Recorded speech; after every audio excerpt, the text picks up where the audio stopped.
Hello viewers, சற்று முன் நமக்கு கிடைத்த பேரதிர்ச்சியான ஒரு செய்தி என்னன்னா, பாக்யராஜ் அவர்களோட இறப்பு தான். 2 வாரத்துக்கு முன்னாடி தான் பாரதி ராஜா இறந்தார். இப்போ பார்த்திங்கன்னா பாக்யராஜ் அவர்கள் இறந்திருக்காரு. உண்மையாலுமே ரொம்ப சோகமாக இருக்குது அப்படின்னே சொல்லலாங்க. வேட்டியை மடிச்சுக்கிட்டு படத்தில் நடித்த பாக்யராஜ் கடைசியாக பார்த்திங்கன்னா குஷ்பு மகள் அவர்களோட திருமண வரவேற்பு நிகழ்வுகளை கூட பட்டு சட்டை பட்டு வேட்டியில் கலக்கிக்கிட்டு வந்திருக்காரு. நேற்று தான் பார்த்திங்கன்னா குஷ்பு அவர்களோட மகள் திருமணமே நடந்தது. ஸோ நேற்றுலாம் ரொம்பவே நல்லா தான் இருந்திருக்காரு. சிரஞ்சீவி உள்ளிட்ட முக்கிய பிரபலங்கள் கூடலாம் பார்த்திங்கன்னா நல்லா சிரித்து தான் பேசிகிட்டு இருந்தார். அதெல்லாமே ரசிகர்கள் நேற்று நம்ம பார்த்துட்டு தான் இருந்தோம்.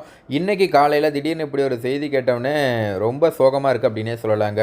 வெறும் 73 வயதே ஆகும் நிலையில் பாக்யராஜ் திடீரென மாரடைப்பு காரணமாக உயிரிழந்தது பார்த்திங்கன்னா ஒட்டுமொத்த தேசத்தையே உலுக்கியிருக்கு.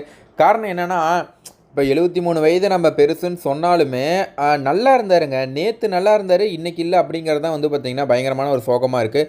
எப்போதுமே சிரித்த முகத்துடன் இருக்கும் பாக்யராஜ் பல சிறு பட்ஜெட் படங்களின் விழாவுக்கெல்லாம் முதல் ஆளாக சென்று அந்த படங்களை வாழ்த்தியும் வாழ வைத்தும் வந்த திரைக்கதை மேதையை இனிமேல் அந்த மேடைகளில் பார்க்க முடியாதே என திரைப்பிரபலங்கள் கண்ணீர் கடலில் மூழ்கியிருக்காங்க.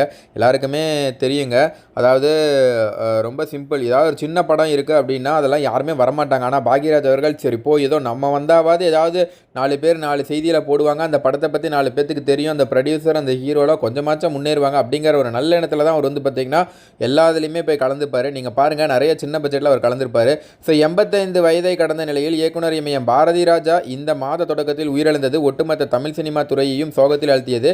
பாரதி ராஜா மறைந்து 17 நாட்களில் அந்த 7 நாட்களின் ஆன்மாவும் தனது கூட்டை விட்டு சென்று விட்டதே என ரசிகர்களும் திரைப்பிரபலங்களும் கண்ணீர் கடலில் மூழ்கியுள்ளனர். கோவாவில் நடைபெற்ற குஷ்புவின் மகள் அவந்திகாவின் திருமணத்தில் கடைசியாக பாக்யராஜ் பங்கேற்ற காட்சிகள் சமூக வலைதளங்களில் தற்போது தீயா பரவி வருதுங்க. சிரஞ்சீவி, வெங்கடேஷ், குஷ்பு உள்ளிட்ட நடிகர்களுடன் ரொம்பவே சந்தோஷமாக சிரித்து பேசி மக்களை, அதாவது மணமக்களை வாழ்த்திவிட்டு சென்னை திரும்பிய நிலையில் தான் இந்த மாரடைப்பு ஏற்பட்டிருக்கு.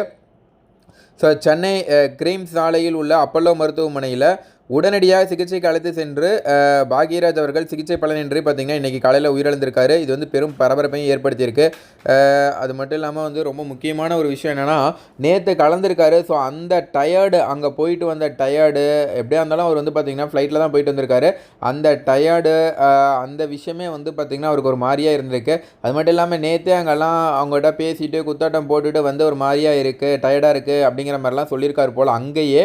ஆனால் 73 வயசு இல்லை, இவ்வளோ நேரம் போயிட்டு டயர்டாக இருந்தால் இருக்க தான் செய்யும் அப்படிங்கிற மாதிரி விட்டுருக்காங்க. அது மட்டும் இல்லாமல் அவர் பார்த்திங்கன்னா அங்கே ஏறும்போது கூட, மணமேடையில் ஏறும்போது கூட தன்னுடைய மகன் சாந்தனு கையை பிடிச்சி தான் பார்த்திங்கன்னா மேலே ஏறி இறங்கியிருக்காரு. இதெல்லாம் நம்ம பார்த்திங்கன்னா நேற்று செய்தியில் நிறைய பார்த்துட்டு தான் இருந்திருப்போம். ஸோ அது முடிச்சுட்டு இன்றைக்கி இங்கே வந்திருக்காரு. ஸோ அவருடைய அலைச்சலே அவருக்கு பார்த்திங்கன்னா கண்டிப்பாக மாரடைப்புங்கிறது எப்போ வேணால் ஏற்படலாம்.